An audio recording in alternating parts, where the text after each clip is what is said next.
Welcome to the Genius Factory. Enjoy the video. You're going to act fast. Connect to the correct SSID and disable any VPN or helper apps because they block captive portals. Once connected, forget and rejoin the network if it previously failed. This clears stale DHCP leases. Now open a browser and type a plain HTTP address like Neversal, com or 11111. This forces the portal to appear. If you already have voucher or login info, keep it visible so you can submit it as soon as the page loads. Once the portal doesn't show, renew your network state. Toggle Wi-Fi, run DHCP release/renew, or reboot the device.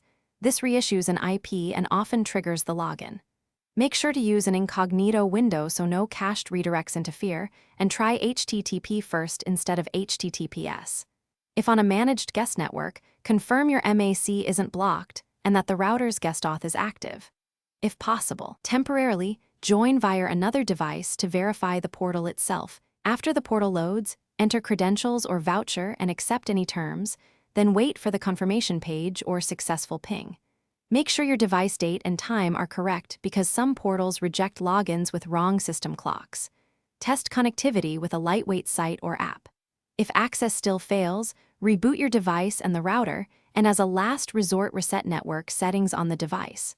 Troubleshooting tip.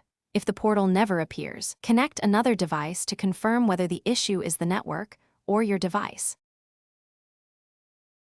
Thanks for watching. If you found this helpful, don't forget to like and subscribe.